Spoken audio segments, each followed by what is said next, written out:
Assalamualaikum warahmatullahi wabarakatuh.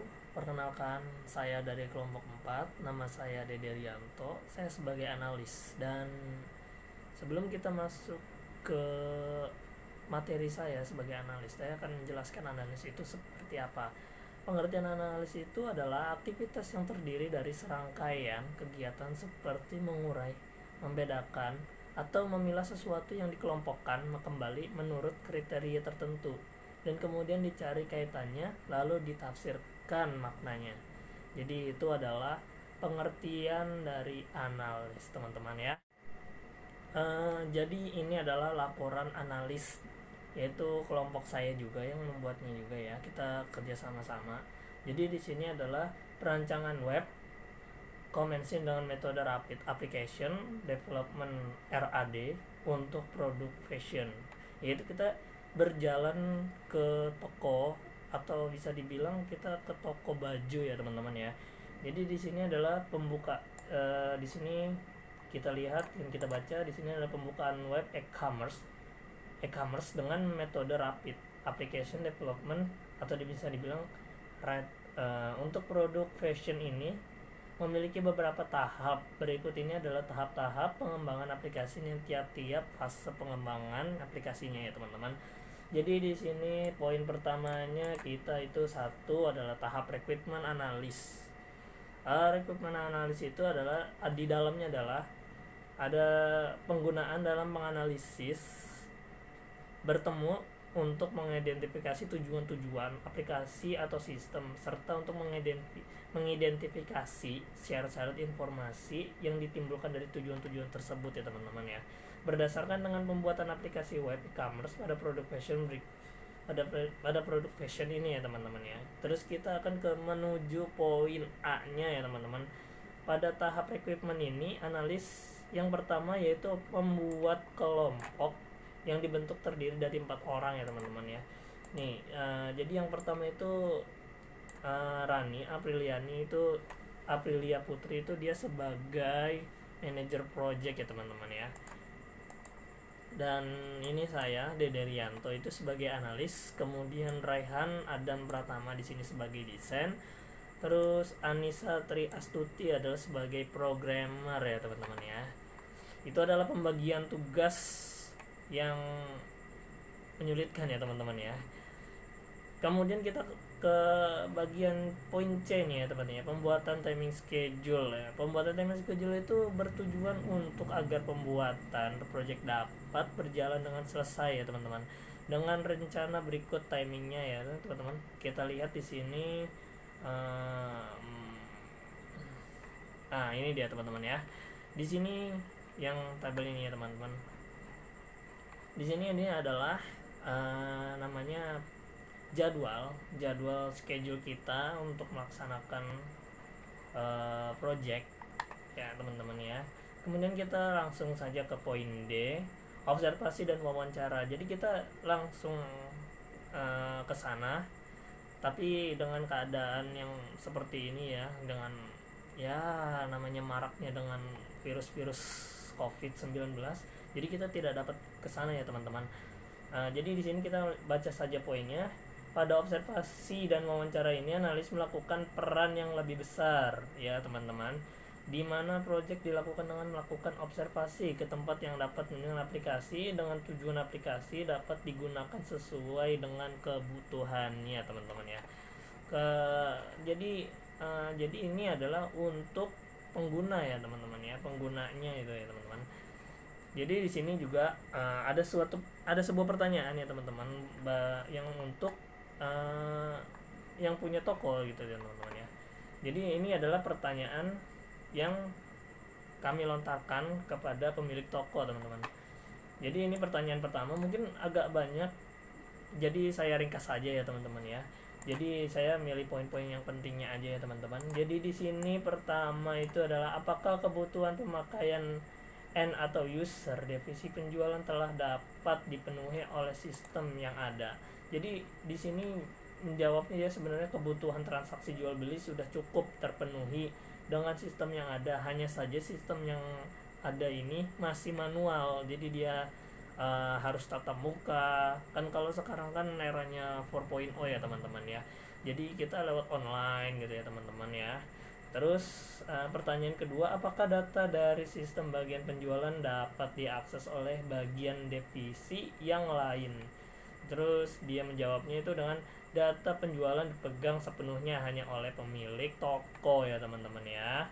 Terus yang ketiga adalah poin ketiga itu, apakah kelemahan dari sistem yang ada sekarang? Jadi kurang efektif sih sebenarnya, karena pembeli harus datang ke toko untuk membeli atau hanya melihat pakaian serta informasi toko yang kurang mendapatkan akses. Jadi kita cuman kalau itu secara manualnya itu kita cuman lihat gimana sih speknya gitu ya teman-teman ya. Terus kita nggak tahu informasinya kayak gimana, itu toko dengan harga yang berapa kita juga nggak tahu ya teman-teman. Nah yang ini poin 4 ini, nomor 4 ini kita skip, dan nomor 5 ini kita skip dulu ya teman-teman ya, untuk mempercepat waktu saja ya teman-teman ya. Kemudian kita ke poin ke AI kedua ya teman-teman, maintain application software atau merawat perangkat lunak aplikasi ya teman-teman. Jadi nomor pertama ini adalah, adakah partisipasi user dalam proses siklus hidup pengembangan sistem SDLC teman-teman? Pastinya ada ya teman-teman ya. Terus kedua itu, apakah metode siklus hidup pengembangan sistem memastikan bahwa proses itu menempatkan secara tepat semua personal perencanaan sistem, misalnya input, proses output, pengendalian internal, masalah waktu respon dan laporan dan yang lain-lainnya ya teman-teman ya. Kemudian di sini juga ada, apakah perubahan besar pada sistem yang ada memastikan bahwa perubahan itu dikembangkan dengan menggunakan metode siklus hidup pengembangan sistem yang sama digunakan untuk pengembangan sistem yang baru ya teman-teman ya. Jawabnya itu adalah pastinya kemudahan bagi penjual maupun customer dalam syarat jual beli yang dapat dilaksanakan ya teman-teman ya. Terus ini poin kelima, poin ketujuh itu mohon maaf, ini aturan poin ke-6 ya teman-teman ya, saya salah ya. Kemudian kita langsung ke AI ketiga ya teman-teman, maintain teknologi infrastruktur ya, atau bisa dibilang memelihara infrastruktur teknologi ya teman-teman ya. Kemudian itu adalah yang pertama, apakah jadwal pemeliharaan yang bersifat mencegah atau menjamin bahwa pembelian hardware yang terjadwal tidak akan memberikan dampak negatif? Tentu saja iya teman-teman ya. Terus yang kedua itu adalah, apakah hanya terbatas pada jumlah operator yang terbatas di dalam fungsi IT hanya yang berwenang atas informasi tersebut teman-teman ya. Jadi itu tentu saja jawabannya iya ya teman-teman. Jadi itu yang hanya berwenang itu adalah IT-nya ya teman-teman ya. Terus kita AI keempat ini, development dan maintain prosedur, mengembangkan atau memelihara prosedur ya. Poin-poinnya ini mungkin saya singkat saja ya teman-teman ya. Apakah persyaratan operasional telah ditetapkan dengan tepat dan sesuai dengan harapan si pengguna ya? Tentunya iya ya teman-teman ya. Bila manakah kinerja operasional diukur dan diperbaiki bila ada kekurangan? Jadi kita menjawabnya dengan menghubungi manajer dan akan diperbaiki bila dibutuhkan gitu ya teman-teman ya. Kemudian kita skip lagi. Kemudian kita masuk ke AI 5 ya teman-teman ya, instalasi sistem atau pemasangan sistem ya teman-teman. Jadi yang kita ambil poin pentingnya aja ya. Poin pentingnya itu nomor 3-nya aja kita baca ya. Apakah ada kewaspadaan dan pemahaman dari pengguna yang terpilih akan tanggung jawab rancangan sistem, persetujuan menguji, pelatihan atau mengubah, dan proses-proses penerapannya adalah telah diketahui dan disetujui ya. Dijawab adalah tidak ada ya teman-teman ya. Semua proses telah diketahui dan disetujui ya teman-teman ya.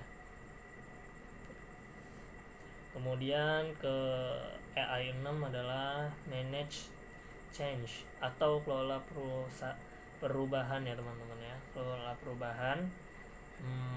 Poin pentingnya itu apakah kayaknya itu udah ya teman-teman. Apakah menurut ibu proses TI ini yang ada dan ditetapkan pada toko Belles Collection dapat berjalan dengan baik dan konstan? Tentu saja iya ya teman-teman ya. Kemudian mana ya tadi ya? Oh ya, kemudian kita ke poin E ya teman-teman. Tadi kan kita ke poin D dan sekarang kita menuju ke poin E-nya ya teman-teman. Spesifikasi dan analis ya. Setelah tahap di atas setelah selesai, selanjutnya melakukan spesifikasi terhadap semua informasi yang sudah didapatkan agar pembuatan aplikasi web e-commerce ini dapat terbuat dengan tepat dan sesuai kebutuhannya ya teman-teman ya. Kemudian kita menuju ke tujuan ya teman-teman ya. Tujuan analis adalah kebutuhan penggunaan sistem dalam aplikasi e-marketplace ini meliputi analisa kebutuhan penggunaan sistem seperti kebutuhan pengunjung dan kebutuhan pembeli ya teman-teman ya. Kemudian kebutuhan penjual dan kebutuhan admin. Kebutuhan admin dibuatnya perangkat lunak ini adalah untuk memudahkan dan mempercepat proses kegiatan transaksi toko, meliputi penjualan, pendataan, pakaian dan pemasaran ya teman-teman ya. Terus poin keduanya itu kebutuhan pengguna atau user. Jadi di sini ada 4 poin ini ya teman-teman ya. Adapun kebutuhan pengguna pada sistem informasi penjualan toko ini antara lain itu adalah manajemen pemasaran toko, kemudian manajemen penjualan pakaian, ketiganya itu stok pakaian, keempatnya itu adalah laporan ya teman-teman ya. Terus poin ketiga ini adalah kebutuhan sistem ya teman-teman ya. Di sini ada poin-poinnya di sini. 3.1 adalah kebutuhan fungsional ya. Kebutuhan fungsional. Adapun kebutuhan fungsional pada sistem informasi penjualan toko terlihat dari kebutuhan pengguna. Yang pertama itu adalah satu manajemen pemasaran toko. Penjual dapat menambahkan data toko ya, yaitu dia bisa menambahkan barangnya dan memasukkan data-datanya di dalamnya ya teman-teman ya, di dalam aplikasi itu maksudnya teman-teman. Kemudian yang kedua ini manajemen penjualan pakaian. Penjual dapat menambah data penjualan pakaian oleh pembeli. Kemudian penjual dapat melihat data pakaian yang telah dibeli oleh pembeli. Penjual melihat riwayat transaksi pembelian. Jadi di sini si penjual ini menaruh barangnya, kemudian agar pembelinya bisa melihat. Kemudian ketika dia melakukan transaksi itu di sini ya, dia bisa melihat riwayat transaksi pembeliannya antara penjual dengan pembeli ya teman-teman ya. Kemudian poin ketiga itu adalah manajemen stok pakaian teman-teman. Penjual dapat menambahkan data pakaian, penjual dapat mengedit informasi pakaian, penjual dapat menghapus data pakaian. Jadi di sini pilihan ya teman-teman. Contohnya kayak saya mau beli baju ya teman-teman, saya cuma memegangnya saja gitu. Kemudian ketika saya pengen beli ya tinggal bertransaksi. Kemudian kalau misalkan saya nggak mau bertransaksi berarti ya tinggal dihapus, jadi tinggal ditaruh aja ya gitu ya teman-teman ya prinsipnya ya. Kemudian poin keempat adalah manajemen laporan ya. Terus manajemen laporan, penjualan dapat melihat laporan pengunjung, penjualan dapat mencetak laporan pengunjung, penjualan dapat melihat laporan penjual, penjual dapat mencetak laporan peminjaman ya teman-teman ya. Kemudian poin 3.2 ini kebutuhan non fungsional ya teman-teman ya. Pertama itu user friendly dan user experience ya teman. Experience ya. Cepat dalam waktu tunggu pengaksesan. Terus keamanan yang baik, penggunaan mudah memahami tampilan program, mudah mengoperasikan, kemudian diberikan validasi untuk mengurangi kesalahan pendataan ya teman-teman ya. Sedangkan analis untuk kebutuhan dari sistem ini adalah diantaranya itu poin pertama itu ya, poin A nya itu pengunjung web ini diharapkan login terlebih dahulu. Seperti biasa ya teman-teman ya, kayak kita mau masuk aplikasi ya, sebuah aplikasi, kita tuh harus mendaftar, kemudian kita harus login ya teman-teman ya. Terus yang kedua itu ketika mendaftar sebagai pembeli sistem ini, pengunjung mengisi forum data diri lengkap ya, kayak foto, nama, panjang, belakang, Gmail ya teman-teman ya. Terus yang C ini diharapkan masuk terlebih dahulu sebagai admin ya, penjual dan pembeli untuk melakukan transaksi dalam dan pengelolaan pada web ini. Terus poin D nya adalah setiap pembeli produk yang diminati oleh sistem ini diarahkan ke keranjang ya teman-teman ya, kayak misalkan itu kayak saya suka ini gitu ya teman-teman ya, jadi dia menyimpannya di dalam keranjang. Jadi kayak saya mau beli ini, saya simpan dulu ke keranjang gitu ya teman-teman ya. Terus poin E nya itu ya di sini ya, sorry ya teman-teman ya, mungkin agak salah konteksnya ya teman-teman ya. Setiap postingan produk oleh penjual yang tersimpan di data produk, penjual dapat mengedit dan memperbarui kembali stok produk ya teman-teman ya.